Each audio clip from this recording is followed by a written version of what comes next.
Hello friends, today we discuss about RBC means erythrocytes जो sales होती है इनके बारे में अपन पढ़ेंगे। यानी कि अपन स्टार्ट करेंगे ब्लड के अंदर पाई जाने वाली जो ब्लड सेल्स होती हैं इनके बारे में अपन स्टार्ट करेंगे फ्रेंड्स। तो देखिए फ्रेंड्स, सबसे पहली जो ब्लड की सेल्स हैं जिसका नाम है आरबीसी, इसकी फुल फॉर्म क्या होती है? रेड ब्लड सेल्स बोलते हैं, यानी कि लाल रक्त कणिकाएं बोलते हैं। और इसका दूसरा नाम क्या है फ्रेंड्स? इरेथ्रोसाइट्स के नाम से भी इसको जानते हैं। देखिए फ्रेंड्स, आरबीसी के बारे में पढ़ते हैं। तो RBC are the non nucleated form element of blood. Blood की अंदर पाई जाने वाली जो आरबीसी जो सेल्स कैसी होती है? नॉन न्यूक्लिएटेड, यानी कि इसमें न्यूक्लियस नहीं पाया जाता है। They are also known as erythrocyte, और इसको ही अपन क्या नाम से जानते हैं? इरेथ्रोसाइट सेल्स के नेम से भी जानते हैं। नॉर्मल नंबर जो होते हैं आरबीसी के वो कितने होते हैं ब्लड के अंदर? 4.5 से 5.5 मिलियन पर क्यूबिक एमएम इनकी क्या होती है? नॉर्मल नंबर होते हैं। नेक्स्ट देखिए इरेथ्रोपोइसिस क्या होता है फ्रेंड्स? देखिए origins, development and maturation of RBC, ये जो प्रोसेस है क्या कहलाती है? इरेथ्रोपोइसिस कहलाती है फ्रेंड्स। और इसको पूरा होने के अंदर कितना टाइम लगता है? इट टेक अबाउट 7 डेज, ये 7 दिन लेती हैं किसके अंदर? इरेथ्रोपोइसिस के लिए। तो फ्रेंड्स हमने क्या पढ़ा कि इरेथ्रोपोइसिस क्या होता है? तो फ्रेंड्स आरबीसी का ओरिजिन होना, डेवलपमेंट होना और आरबीसी सेल कैसे होती है? मैचुरेशन होती है। ये तीनों जो प्रोसेस है वो क्या कहलाती है ब्लड की आरबीसी की? वो कहलाती है इरेथ्रोपोइसिस कहलाती है। और इसके लिए फ्रेंड्स 7 दिन लगते हैं। कितने लगते हैं? It take about 7 days. Next हम बात करेंगे फ्रेंड्स साइट ऑफ इरेथ्रोपोइसिस, यानी कि जो फ्रेंड्स आरबीसी है इसकी कौन कौन सी साइट है वो अपन देखते हैं। तो देखिए फ्रेंड्स, बिफोर बर्थ, जन्म से पहले कहाँ पर होती है इनकी साइट, और आफ्टर बर्थ देखिए कहाँ पर होती है और कौन कौन से समय पर होती है वो मैं फ्रेंड्स पूरा आपको बताऊंगा। तो फ्रेंड्स बिफोर बर्थ की बात करें तो 0 से 3 महीने तक जो आरबीसी का मैचुरेशन ऑरिजिन्स और जो डेवलपमेंट होता है ऑरिजिन्स वो कहाँ पाया जाता है? तो मेसेंकाइमल सेल्स या यॉक सेल्स के द्वारा होता है फ्रेंड्स। फिर देखते हैं 4 से 6 महीने में, यानी कि 4 to 6 मंथ का जब एम्ब्रियो होता है उस समय इसका जो आरबीसी का क्या बोलते हैं अपन? मैचुरेशन ऑरिजिन जो डेवलपमेंट है, यानी कि जो इरेथ्रोपोइसिस होती है वो कहाँ होती है? स्प्लीन के अंदर पाई जाती है, स्प्लीन करता है उसके लिए। फिर अपन बात करते हैं सर 7 to 9 मंथ के अंदर कहाँ होगी? सर रेड बॉर्न मैरो उसके लिए रेस्पॉन्सिबल होता है इरेथ्रोपोइसिस के लिए। अब बात करते हैं 9 महीने बाद में बर्थ हो गया बेबी का, यानी कि आफ्टर बर्थ आप देखिए 0 to 3 ईयर्स कहाँ होगी? ऑल बॉडी, ऑल बॉन्स जो होती है हमारी पूरी बॉडी की जो इतनी बॉन्स होती है सारी बॉन्स क्या करती हैं? यहाँ पर इरेथ्रोपोइसिस करती हैं। फिर अपन बात करते हैं 3 to 14 ईयर, यानी कि हमारी जो लॉन्ग बॉन्ड होती है जैसे ह्यूमरस बॉन्ड है, ये लंबी लंबी जो बॉन्ड्स होती है वो क्या करती है? उस इरेथ्रोपोइसिस करने का काम करती है। आफ्टर 14 ईयर्स कौन करेगी? तो सर मेम्ब्रेन बॉन्ड, यानी मेम्ब्रेनस जो बॉन्ड होती है जैसे सैक्रम है वो क्या करती है? इसके लिए रेस्पॉन्सिबल होती है। तो ये हमने क्या देखा फ्रेंड्स? साइट्स देखिए इरेथ्रोपोइसिस की। नेक्स्ट बात करते हैं स्टोरेज ऑफ द आरबीसी, यानी कि आरबीसी जो होती है इसका स्टोरेज कहाँ पर होता है वो अपन देखते हैं। तो the storage of RBC take place in spleen, यानी कि आरबीसी का जो स्टोरेज होता है कहाँ पर होता है? स्प्लीन के अंदर पाया जाता है। ठीक है, so it is called known as blood bank of human body, इसलिए स्प्लीन को क्या नाम से जानते हैं? ब्लड बैंक भी बोला जाता है। अब देखिए फ्रेंड्स, जो आरबीसी की स्ट्रक्चर्स होती है कौन कौन सी होती है वो देखिए कैसे होती है वो अपन बात करते हैं यहाँ पर। तो फ्रेंड्स सबसे पहले शेप देखते हैं आरबीसी का कैसा होता है? बाई कॉनकेव डिस्क की लाइक इनका शेप होता है। देखिए फ्रेंड्स ऐसे बनाया हुआ है। नेक्स्ट बात करते हैं साइज की। तो साइज होती है 7.2 माइक्रोन, इसकी साइज होती है नॉर्मल साइज। ठीक है, तो वो इस प्रकार से हैं। अब देखिए फ्रेंड्स नेक्स्ट लिखा है कलर ऑफ आरबीसी, तो कैसा होता है? ब्राइट रेड कलर का होता है फ्रेंड्स। ठीक है, एंड फिर देखें कि ऑर्गेनेल्स इनसाइड द आरबीसी, यानी कि आरबीसी के अंदर कौन कौन से ऑर्गेनेल्स प्रेजेंट होते हैं कि नहीं होते? तो यहाँ पर लिखा है friends RBC doesn't contain nucleus and mitochondria, यानी कि आरबीसी के अंदर न्यूक्लियस भी नहीं पाया जाता है और माइटोकॉन्ड्रिया भी नहीं पाया जाता है। इसीलिए due to absence of mitochondria, यानी कि माइटोकॉन्ड्रिया की एब्सेंस की वजह से the anaerobic respiration take place in RBC, इसलिए आरबीसी के अंदर जो एनएरोबिक रेस्पिरेशन है वो टेक प्लेस यानी कि पाया जाता है क्योंकि माइटोकॉन्ड्रिया वहाँ पर एब्सेंट होता है। नेक्स्ट देखिए फ्रेंड्स बात करेंगे फंक्शंस ऑफ आरबीसी, यानी कि जो आरबीसी हैं इसके क्या काम होते हैं वो देखिए। तो फ्रेंड्स सबसे पहला काम लिखा है transport of blood gases, blood की जो गैस होती है उसको ट्रांसपोर्ट करने का काम करती है, ऑक्सीजन को ले जाती है और कार्बन डाइऑक्साइड वापस लेकर आने का काम करती है। RBC also act as a buffer, ये बफर सिस्टम की तरह भी काम करती हैं due to presence of haemoglobin. क्यों करती है, कैसे करती है? क्योंकि इसमें क्या होता है? हीमोग्लोबिन जो प्रेजेंट होता है उसकी हेल्प से वो क्या करती है? बफर सिस्टम का काम करती है। बफर सिस्टम क्या होता है फ्रेंड्स? तो एसिड और एल्कलाइन को क्या करते हैं? मेंटेन करने का काम करती है। ठीक है, नेक्स्ट लिखा है determination of blood group, blood group को डिटरमाइन करने के लिए भी आरबीसी हमारी रेस्पॉन्सिबल होती है। नेक्स्ट लिखिए जो लाइफ स्पान होती है, यानी कि जो जीवन काल होता है आरबीसी का कितना होता है? 120 डेज होती है, यानी कि 120 दिन तक वो क्या करती है? जीवित रहती है। उसके बाद में वो क्या हो जाती है? डेस्ट्रो हो जाती है। तो फ्रेंड्स अब बात करते हैं डिस्ट्रक्शन ऑफ आरबीसी, इसका मतलब है हीमोलाइसिस, यानी कि it is also known as haemolysis. Haemo का मतलब ब्लड का, यानी कि आरबीसी का लाइसिस यानी टूटना। तो जो डिस्ट्रक्शन होता है आरबीसी का उसको क्या बोलते हैं, हीमोलाइसिस के नाम से जानते हैं। देखिए daily 1% of haemolysis and 1% of erythropoiesis take place in the body. हमारी बॉडी के अंदर हमेशा डेली यानी कि 1% हीमोलाइसिस होता है, यानी कि हमेशा 1% हमारी बॉडी की आरबीसी क्या होती है, डिस्ट्रक्शन होती है, और 1% ही क्या होती है, आरबीसी क्या होती है, हमारी बॉडी में फॉर्मेशन होती है। इस प्रोसेस को क्या बोलते हैं, इरेथ्रोपोइसिस बोलते हैं। नेक्स्ट लिखा है the maximum haemolysis take place in spleen. हमेशा याद रखना कि जो हीमोलाइसिस है मैक्सिमम कहाँ पाया जाता है, कहाँ देखने को मिलता है, तो स्प्लीन के अंदर देखने को मिलता है। इसीलिए हमने क्या लिखा है कि spleen are also known as graveyard of RBC. इसीलिए आरबीसी का कब्रिस्तान किसको बोला गया है, स्प्लीन को माना गया है। अब फ्रेंड्स बात करते हैं कि हीमोलाइसिस जो होता है इसकी प्रोसेस क्या होती है, क्या होता है। देखिए तो यहाँ पर देखिए जब पहले क्या होगा, आरबीसी का डिस्ट्रक्शन होगा यानी कि हीमोलाइसिस होगा, तो आरबीसी जैसे ही टूटेगी तो उसमें से क्या निकलेगा, हीमोग्लोबिन निकलेगा। क्योंकि हमने पढ़ा है कि आरबीसी के अंदर क्या पाया जाता है, हीमोग्लोबिन पाया जाता है, तो वो हीमोग्लोबिन बाहर आएगा। अब आप फ्रेंड्स देखिए कि इस हीमोग्लोबिन का क्या होगा, तो इस हीमोग्लोबिन का यानी कि हीम क्या होता है, आयरन होता है, जिसके अंदर क्या होती है 4 प्रकार की पोरफायरिन रिंग पाई जाती है। ठीक है फ्रेंड्स, और ये क्या होगा, इसका मेटाबॉलिज्म होगा तो ये किस में कन्वर्ट होगा, बिलीवर्डिन के अंदर कन्वर्ट होगा, जो कि ग्रीन कलर में पाया जाता है। कैसा होता है, ग्रीन कलर बिलीवर्डिन में कन्वर्ट होगा पहले, फिर ये ग्रीन कलर बिलीवर्डिन वापस इसका मेटाबॉलिज्म होता है और किस में कन्वर्ट होता है, बिलीरुबिन में कन्वर्ट होगा, जो कैसा होता है, येलो कलर पिगमेंट होता है फ्रेंड्स। ठीक है, फिर देखिए फ्रेंड्स इससे आगे क्या होगा मैं अभी आपको बता रहा हूँ। इसके साथ में ये भी देख लीजिए कि ये हमने लिखा है हीमोग्लोबिन, यानी कि हीम तो ये आयरन हो गया और ग्लोबिन क्या होता है, प्रोटीन होता है। तो ये प्रोटीन यानी कि जो ग्लोबिन प्रोटीन होता है, जो एमिनो एसिड्स होते हैं वो क्या होता है, स्टोर हो जाते हैं कहाँ पर, लीवर के अंदर वापस जाकर स्टोर हो जाएगा। और ये जो आयरन होता है वो क्या होता है, बॉडी से वह क्या होता है, हमारा बाहर निकलता है, वेस्ट मेटाबॉलिक जो प्रोडक्ट है वो बाहर निकलता है। यानी कि तो हमने देखा कि 4 पोरफायरिन होती है, कन्वर्ट होती है बिलीवर्डिन में, फिर बिलीवर्डिन कन्वर्ट होता है बिलीरुबिन में कन्वर्ट होगा।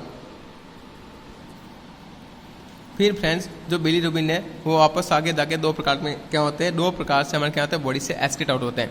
अगर फ्रेंड्स हमारे जो हमने लिखा है बिलीरुबिन है वो स्टूल के साथ में बाहर निकल रहा है तो कैसा आएगा, provide yellow colour of the stool का जो कलर है येलो कलर में प्रोवाइड आएगा बाहर, यानी कि इसको क्या बोलते हैं, स्टेरोकोबिलिनोजेंस के नाम से जाना जाता है।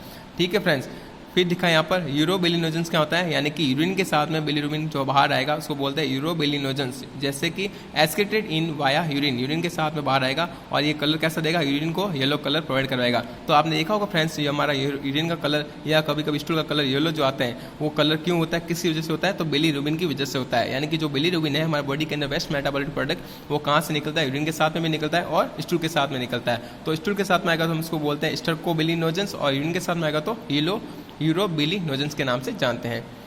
अब फ्रेंड्स देखिए जो बाइल पिगमेंट होता है वो क्या होता है, देखिए फ्रेंड्स तो bilirubin and biliverdin are bile pigment, यानी कि जो अपन बात कर रहे हैं बिलीरुबिन की और बिलीवर्डिन ये दोनों क्या है, बाइल के पिगमेंट होते हैं, which are waste product of RBC breakdown, जो कैसे होते हैं, आरबीसी के ब्रेकडाउन होने के वेस्ट प्रोडक्ट माने जाते हैं। और ये एस्केट आउट होते हैं किसके साथ में, यूरिन के साथ में और स्टूल के साथ में एस्केट आउट होते हैं। अगर यूरिन के साथ में होता है तो हम इसको क्या बोलते हैं, तो हमने बोला यूरोबिलिनोजेंस, और स्टूल के साथ में होंगे तो स्टेरोकोबिलिनोजेंस के नाम से जानते हैं फ्रेंड्स।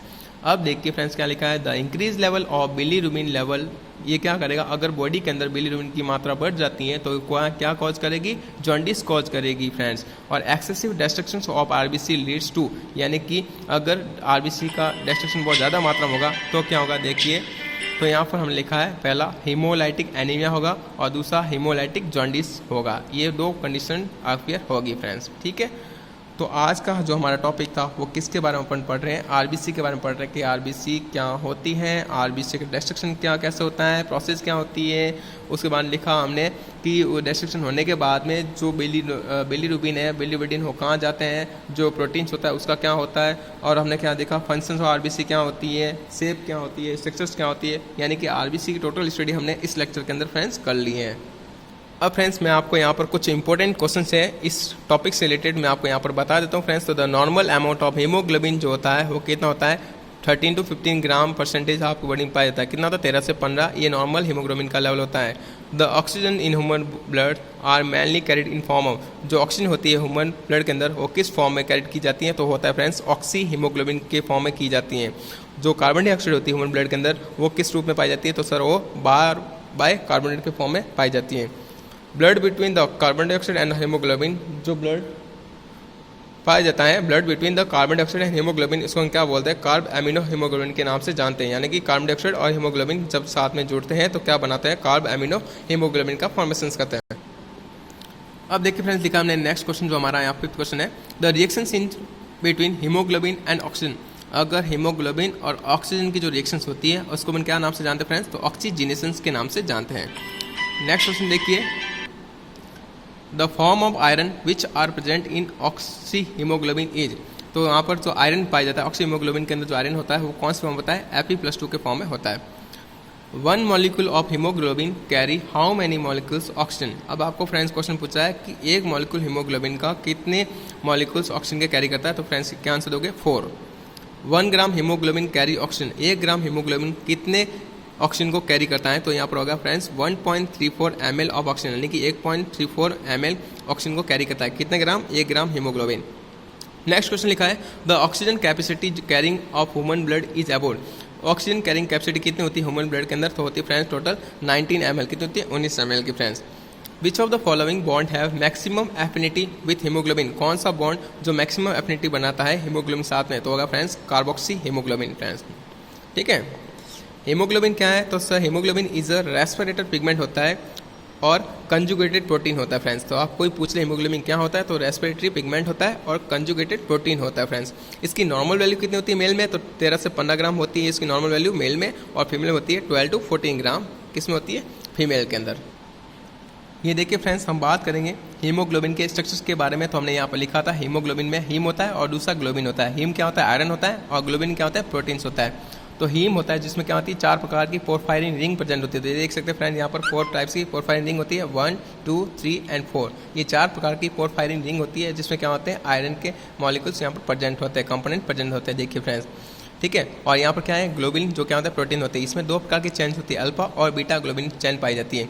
ठीक है फ्रेंड्स, यहाँ देखिए, तो 1 अल्फा चेन जो कंटेन करती है कितने, 144 एमिनो एसिड, 144 एमिनो एसिड, और जो बीटा चेन होती है वो कंटेन करती है 148 एमिनो एसिड को यहाँ पर कंटेन करती है फ्रेंड्स।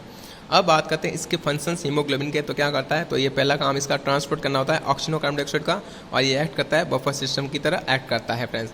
और क्या करेगा, transport of blood gases oxygen और कार्बन डाइऑक्साइड को क्या करती है, ट्रांसपोर्टेशन करने का काम करती है फ्रेंड्स। और जो ऑक्सीजन होती है वो ट्रांसपोर्ट होती है कितने % किसके द्वारा होती है, तो डिजोल्व फॉर्म में होती है ऑक्सीजन ट्रांसपोर्ट, वो होती है 3%। और यहाँ पर लिखा है बाय ऑक्सी हीमोग्लोबिन, यानी ऑक्सी हीमोग्लोबिन के रूप में जो ऑक्सीजन का ट्रांसपोर्टेशन होता है कितना होता है, 97% इसके द्वारा होता है फ्रेंड्स। देखिए यहाँ पे आप पढ़ते हैं आगे, oxygen is mainly transported by oxy haemoglobin. जो ऑक्सीजन होती है वो मेनली ट्रांसपोर्ट किसके द्वारा होती है, 97% हम लिखा है ऑक्सी हीमोग्लोबिन के रूप में। अब क्या होता है, देखिए ये हमारी आरबीसी होती है, बाइकॉन्केव डिस्क शेप होती है, जिसमें क्या पाया जाता है, हीमोग्लोबिन होता है, और उसमें क्या होता है, आयरन होता है। तो इसके साथ में क्या होगी, ऑक्सीजन जुड़ेगी तो क्या कहलाएगी प्रोसेस, ऑक्सीजनेशन कहलाएगा। ठीक है, तो इस प्रकार से ये क्या हो रही है, हमारे बॉडी के अंदर ऑक्सी हीमोग्लोबिन जो है Fe2 फॉर्म आयरन जो होता है वो क्या होता है, बॉडी के अंदर क्या करती है, रन करती है, मतलब ऑक्सीजन को क्या करती है, कैरिंग करने का काम करती है। फिर देखिए फ्रेंड्स, नेक्स्ट हम लिखा है 1 haemoglobin molecules carry 4 molecule oxygen. एक हीमोग्लोबिन का जो मॉलिक्यूल होता है इसमें 4 प्रकार के मॉलिक्यूल होते हैं, किसमें ऑक्सीजन को कैरी करने की क्षमता होती है। और 1 ग्राम हीमोग्लोबिन कैरी करती है 1.34 ml ऑफ ऑक्सीजन को कैरी करती है। और ऑक्सीजन कैरिंग कैपेसिटी होती है कितनी होती है, 90 ml होती है। ठीक है फ्रेंड्स, यानी कि 100 ml ब्लड के अंदर 19 ml जो होती है ऑक्सीजन की कैरिंग कैपेसिटी पाई जाती है। अब बात करते हैं ट्रांसपोर्ट ऑफ CO2 किस फॉर्म होती है, कितने % होती है। देखिए, तो CO2 जो होती है डिजोल्व फॉर्म होती है, 7% क्या होती है, CO2 बाहर निकलती है डिजोल्व फॉर्म में, यानी कि प्लाज्मा के साथ में मिक्स होकर आती है। और बाय कार्बोनेट फॉर्म में आती है 63% होती है। ठीक है, फिर लिखा है फ्रेंड्स, नेक्स्ट अपन देखते हैं कि और कौन कौन से फॉर्म से बाहर आती है। तो यहाँ पर लिखा है 3rd 1 कार्ब एमिनो कंपाउंड के फॉर्म में भी आती है, 30% आती है।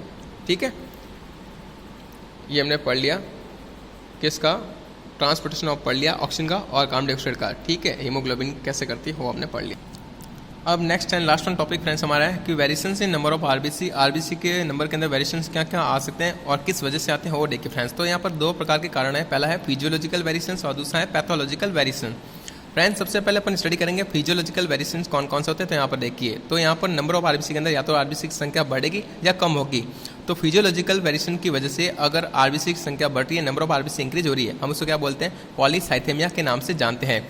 और डिक्रीज नंबर ऑफ आरबीसी यानी कि आफ्टर स्लीप ड्यूरिंग प्रेगनेंसी के बाद में जब क्या करते हैं, स्लीप करते हैं, तो उस स्लीप के दौरान हमारी आरबीसी की संख्या काउंट क्या होता है, कम हो जाते हैं। ठीक है, और किस वजह से होती है, तो देखिए फिजियोलॉजिकल के अंदर लिखा है यहाँ पर, तो जैसे एज होती है, सेक्स रेशियो जैसे मेल ऑफ मेल में ज़्यादा होती है फीमेल की तुलना में, आफ्टर मील है।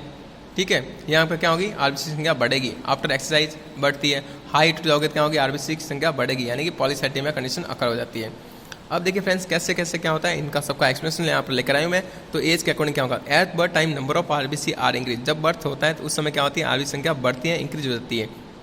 Which destroy within the first week of birth, और वो वापस डेस्ट्रॉय कब हो जाती है, फर्स्ट वीक ऑफ बर्थ होता है, उस समय क्या होती है, डेस्ट्रॉय हो जाती है। इसको क्या बोलते हैं, लीड टू फिजियोलॉजिकल जॉन्डिस के नाम से जानते हैं। आरबीसी का डेस्ट्रॉय होना ही क्या कहलाता है, जॉन्डिस कंडीशन आकर हो जाती है। और ये क्यों हो रही है, तो बॉडी की नॉर्मल फिजियोलॉजिकल प्रोसेस की वजह से हो रही है। इसको क्या बोलते हैं, फिजियोलॉजिकल जॉन्डिस के नाम से जानते हैं। दूसरा हमने लिखा है सेक्स, मेल और फीमेल की बात करते हैं। तो मेल में अपन बात करते हैं, जो नंबर होते हैं आरबीसी कितने होते हैं, 4.5 से 5.5 मिलियन होते हैं, जबकि फीमेल के अंदर कितने होते हैं, 4.5 होते हैं। तो यहाँ पर भी ये जो सेक्स है यानी कि जो रेस होता है, इसमें क्या होता है, मेल में ज़्यादा होता है फीमेल की तुलना में। आफ्टर मील और आफ्टर एक्सरसाइज में क्या होगा, देखिए तो number of RBC has been increase, को खाना खाने के बाद में, एक्सरसाइज करने के बाद में आरबीसी की संख्या जो नंबर है बढ़ जाते हैं। क्यों बढ़ते हैं, क्योंकि due to increase oxygen demand of body, body की ऑक्सीजन डिमांड बढ़ेगी तो क्या होगी, आरबीसी का फंक्शन बढ़ेगा।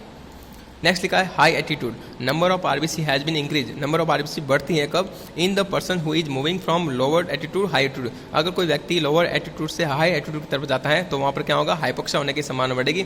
तो हाइपोक्सिया को ट्रीट करने के लिए बॉडी क्या करती है, नॉर्मली फिजियोलॉजिकल प्रोसेस होती है, क्या करती है, बॉडी चाहेगी कि आरबीसी की संख्या बढ़े, जिससे क्या होगा, ऑक्सीजन की कमी ना हो।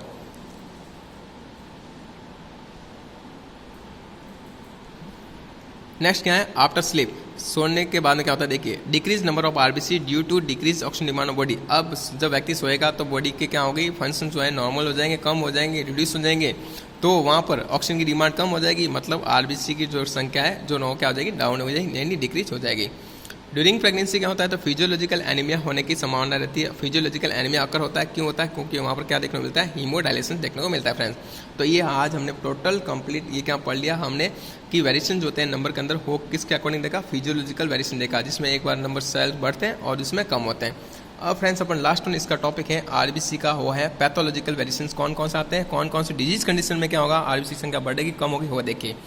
तो यहाँ पर friends number of RBC increase होती है किसके अंदर, पैथोलॉजिकल वेरिएशन के अंदर, हम इसको क्या बोलते हैं, पॉलीसाइथेमिया वेरा के नाम से जानते हैं। और यहाँ पर जो डिजीज कंडीशन कौन सी, एम्फाइसेमा, जिसके अंदर क्या होता है, आरबीसी की संख्या बढ़ती है, नंबर जो है बढ़ते हैं।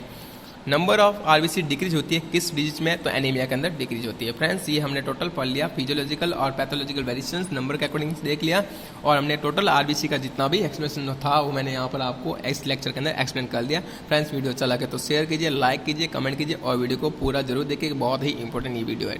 नेक्स्ट अपन लेकर आएंगे ब्लड सेल्स दूसरी टाइप की, जिसमें डब्ल्यूबीसी के बारे में पढ़ेंगे, व्हाइट ब्लड सेल के बारे में पढ़ेंगे, पूरा कंप्लीट एक्सप्लेनेशन वहाँ पर अपन देखेंगे फ्रेंड्स। ठीक है, आज के लिए इतना ही, थैंक यू सो मच, जय हिंद।